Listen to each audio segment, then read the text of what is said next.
Hello, brothers and sisters.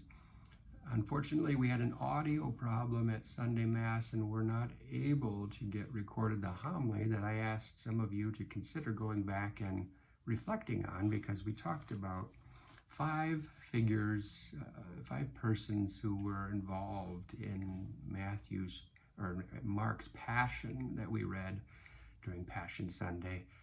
In addition to Jesus, and to meditate, to do an Ignatian meditation, meaning to put yourself in the scene, to be there, to walk beside, to watch, or even to imagine yourself as these characters, to empathize with, sympathize with, or in a certain sense at times to be ashamed that you have done the same. And so let us begin, as we should, with Jesus' walk. And I quoted again from St. Faustina to begin the homily this past weekend. St. Faustina and her diary, that's a beautiful walk with Jesus, an intimate walk with Jesus, and dialogues. She writes, and I just read this just shortly ago, "Oh my Jesus, when someone is unkind and unpleasant toward us, it is difficult enough to bear this kind of suffering. But this is very little in comparison to a suffering which I cannot bear, namely, that which I experience when someone exhibits kindness toward me and then lays snares at my feet at every step." That's Jesus's triumphal entrance into Jerusalem. The voices that he hears calling out to him, Hosanna in the highest, he knows, and he alone knows, are going to be the same voices that cry out, "Crucify him." Can you imagine knowing that those who are praising you are going to condemn you? And yet, what did he do? He received the praise. He in a certain sense, played along with what they were acting out that day, knowing that soon enough the truth would come out, the truth of their hearts. And so, put yourself, have you ever been there? Have you ever been there? Or could you be there if you were asked to suffer such a suffering? And then moving on, let's go through the five then that again we will ponder on, that are really in a certain sense easy for me to say, yep, been there, done that. And in some cases I wish I wouldn't have, and in some cases I wish I would do more. But all of these characters, all of these people were part of the crowd. Most of them had come with Jesus. They were disciples, apostles of him. But others are mysterious people that we don't really know how much of a former relationship with Jesus did they already have. And yet it's very interesting to see how they react. And the first, of course, and we'll go in a certain sense the worst case scenario to the best. So we must start with Judas. When have I, in a certain sense like Judas and like that whole crowd, when have I followed Jesus, only doing so with the intention that he fulfill my plan? And I will stay with him as long as my plan continues to be the focal point, the focus. And then when he subsequently doesn't follow my plan, when have I, in a certain sense, handed him over and betrayed him? So that's enough. When a personal unforeseen tragedy or a challenge or something else disrupts my plans, and I am quick to turn him over and say, that's enough. If our partnership is over, Lord. When have I done that? And then Simeon the Cyrenian. When have I not wanted to be part of Jesus' plan? Absolutely not. I mean, I wasn't planning anything to walk with him, and nevertheless, I'm pressed into service, maybe by some of the same things, the tragedies, the challenges, or whatever that presses me into carrying the cross that I thought life was going fine, and then it gets thrown on my shoulder. What do I do then? I still have two choices. I can complain and be angry and yet I'm not going to be able to get rid of it. So those are the occasions I'm talking about. One where you can't get rid of the cross, but you can complain all day, or you can accept and walk with him. And then we get Peter. Peter is the one who also intended. I mean, he's like Judas. He's not Simeon. He wants to follow the Lord.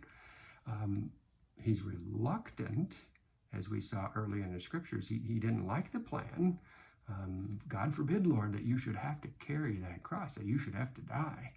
But he accepts it. And in fact, he even says in today's gospel passage, oh, I will follow you to the end, Lord. Even if everybody else denies, I'll carry the cross with you. So here's Peter, like Judas, wanting to follow, not like Simeon, but unlike Judas, saying, I will follow. And we never know what happens in Simeon's heart. But Peter says, I will follow, and yet he falls. And why? Because of fear of the repercussions and the reprisals threatened to him by the crowd. Where have I been there? Wanting to follow Jesus until I realized the whole rest of the place isn't following him. Remember, Peter would not have known all of those people crying out, Hosanna, we're going to betray. He didn't know what it was going to look like to have to follow Jesus. And then we get number 4. This is an interesting one. A woman came with an alabaster jar of perfumed oil, costly genuine spikenard. She broke the alabaster jar and poured it on his head. There were some who were indignant and said, why the waste of such perfume, of the perfumed oil, which could have been sold for more than 100 days' wages and the money given to the poor? But Jesus said, why do you make trouble for her? She has done a good thing for me. So here, unlike Peter, is the woman who wills to follow Jesus and is ready to face the repercussions and the reprisals for doing so. How often have I done that? And I hope, and I'm sure all of us have. But why am I still reluctant when those occasions come? And yet, when have I done it, and how well does it make, in a sense, my heart feel when I do it, when I stand up for the Lord and love him in front of everybody, despite the mockery, despite whatever is laid upon my shoulders? I accept. And then finally, I want to talk about another man, or in a certain sense, a category of people, because Mary Magdalene and the other women are in this category too. They're ministering to the Lord. They, from all the way back in Nazareth, and have been following him from Galilee all along. And yet there's another one that wasn't, or at least we don't hear that he was. Jesus says, go into the city, and a man will meet you, carrying a water jar. Follow him. Wherever he enters, say to the master of the house, the teacher says, where is my guest room, where I may eat the Passover with my disciples? Then he will show you a large upper room furnished and ready. Who is this guy? I mean, what was his relationship with Jesus? How did Jesus know that he and was confident that if he sent his disciples to that guy would be ready? He would have a furnished upper room and would immediately say, yes, this is ready for the Lord. Well, that guy is supposed to be you and me. It's interesting, we never hear his name and we gloss right over him. But what does he represent? Of course, it's the upper room that he's preparing for Jesus. And what does that, or what can that represent for me? My heart, the upper room, the real upper room. That's supposed to be, I'm supposed to be keeping clean, ready, furnished for the Lord whenever he decides to show up. And how often it is the case where I don't feel his presence and I get going about other things, and I don't continue the preparation for whenever he shows and wants to celebrate the Passover with me. And so I invite you, my brothers and sisters, to meditate even further on these 5 figures, and maybe ask yourself, where have I been in in relation to them? How can I empathize? How can I sympathize? How can I remember the sorrow and the shame?